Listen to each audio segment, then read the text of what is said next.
Assalamualaikum warahmatullahi wabarakatuh. Eh, Selamat pagi, siang ataupun malam Ibu. Mohon izin saya Karna Utama Jihan Egawanda STB 4561 Prodi Teknik Masyarakatan kelas B.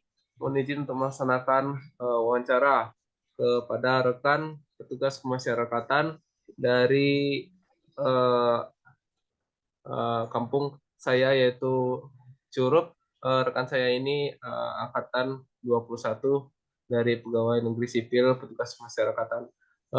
Dimohon untuk rekan saya untuk memperkenalkan diri.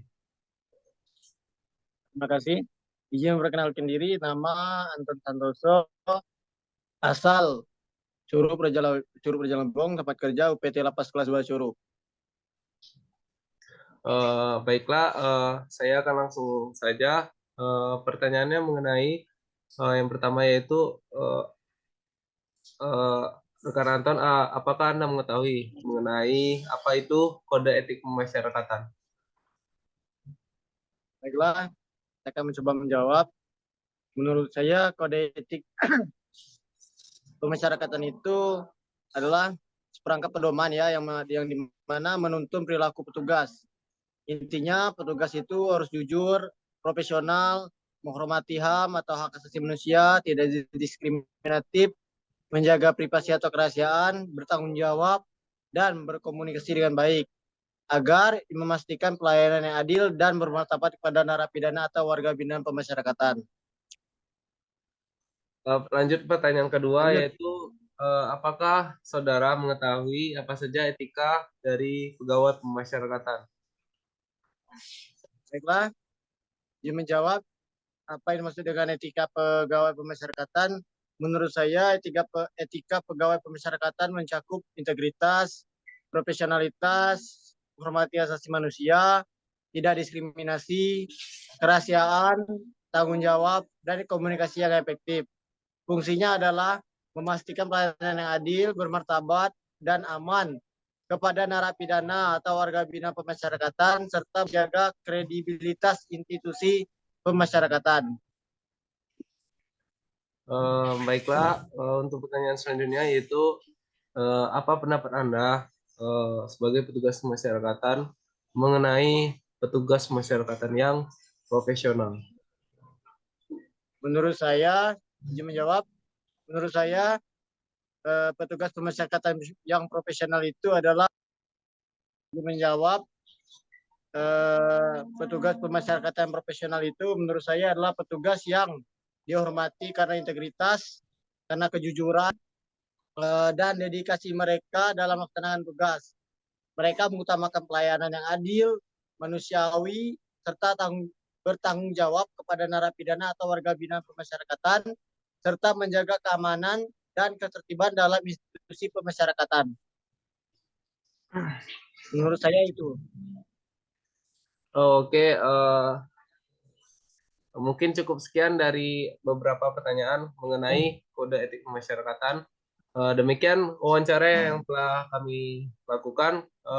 Terima kasih kepada rekan dan saudara Anton telah atas partisipasinya dalam memenuhi rangkaian tugas saya untuk ujian akhir semester saya. Demikian yang dapat kami presentasikan. Lebih dan kurangnya kami mohon maaf. Terima kasih rekan.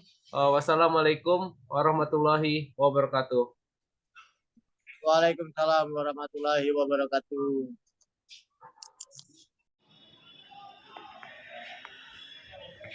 Assalamualaikum warahmatullahi wabarakatuh.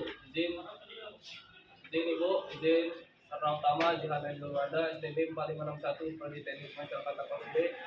Mohon izin untuk menjelaskan materi mengenai yang pertama yaitu disiplin kepegawaian negeri sipil. Merujuk dan pada aturan dan norma-norma yang mengatur perilaku dan kinerja PNS dalam melaksanakan tugas dan tanggung jawabnya. Hal ini termasuk kewajiban untuk menjalankan tugas dengan integritas, profesional, dedikasi, serta beberapa poin penting disiplin lainnya.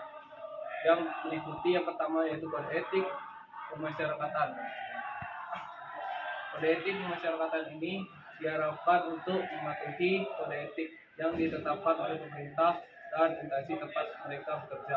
Kode etik ini merupakan standar perilaku dan tanggung jawab yang harus dipatuhi oleh semua pegawai negeri sipil. Yang kedua yaitu kewajiban kerja. PNS memiliki kewajiban untuk menjalankan tugas mereka sesuai dengan peraturan dan prosedur yang berlaku. Mereka harus mematuhi jam kerja, menyelesaikan tugas, dan melaksanakan pekerjaan dengan baik sesuai dengan waktunya. Yang ketiga yaitu tata tertib.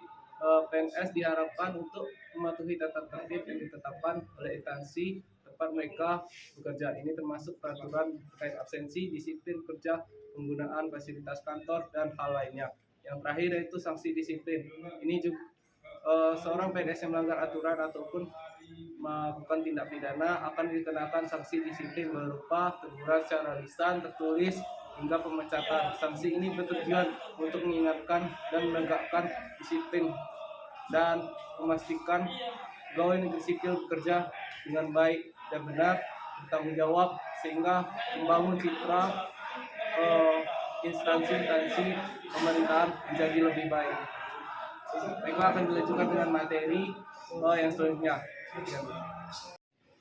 Baiklah, akan kita lanjutkan dengan materi yang kedua, yaitu mengenai kode etik pemasyarakatan. Dalam Undang-Undang Nomor KP.05.02 Tahun 2011 tentang Kode Etik Pegawai Pemasyarakatan menetapkan standar perilaku untuk para pegawai pemasyarakatan, menetapkan standar perilaku yang meliputi yang pertama pasal 4 menerapkan bahwa pegawai pemasyarakatan harus menjaga profesionalitas, integritas, kejujuran, dan netralitas dalam melaksanakan tugasnya. Yang kedua ada di pasal 7 yang mengatur tentang kewajiban pegawai pemasyarakatan untuk menjaga kerahasiaan informasi yang diperoleh dalam menjalankan tugasnya. Kemudian ada di pasal 9 menetapkan bahwa pegawai pemasyarakatan harus menghindari konflik kepentingan dan tidak boleh menerima hadiah, penghargaan, atau imbalan lain yang dapat mempengaruhi kinerjanya dan kemandiriannya dalam menjalankan tugasnya.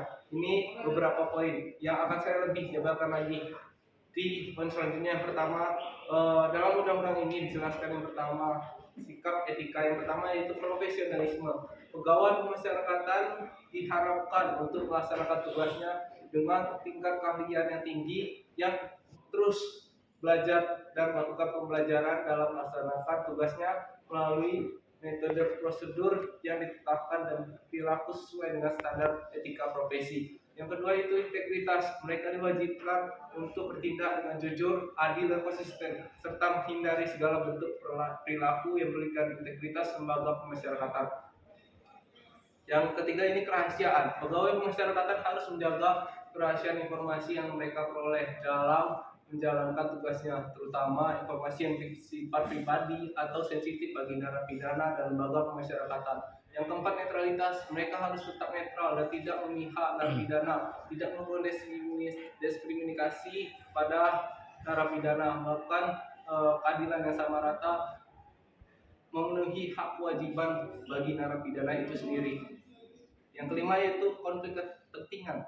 Pegawai pemasyarakatan harus menghindari konflik kepentingan sehingga dapat menjalankan tugasnya dengan penuh tanggung jawab dan secara adil, dan tidak boleh menerima hadiah, penghargaan, dan imbalan lain yang dapat mempengaruhi independensi dan integritas mereka. Kemudian yang terakhir yaitu penggunaan sumber daya. Mereka yang menggunakan sumber daya lembaga pemasyarakatan harus dilakukan secara efisien dan bertanggung jawab, serta tidak menyalahgunakan kekuasaan atau fasilitas yang diberikan kepada mereka. Contohnya ini fasilitas seperti mobil kantor yang digunakan tidak semestinya seperti di luar jam kantor atau untuk kepentingan pribadi.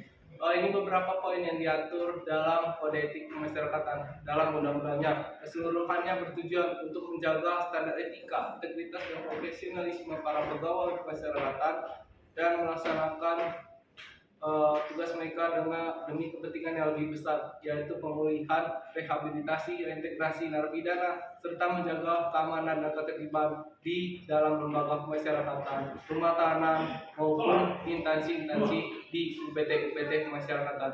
Baiklah, demikian penjelasan materi dari saya terkait disiplin pegawai negeri sipil serta kode etik kemasyarakatan. Saya harap penjelasan yang saya paparkan ini dapat memberikan wawasan dan pengetahuan bagi kita semua. Demikian, wassalamualaikum warahmatullahi wabarakatuh.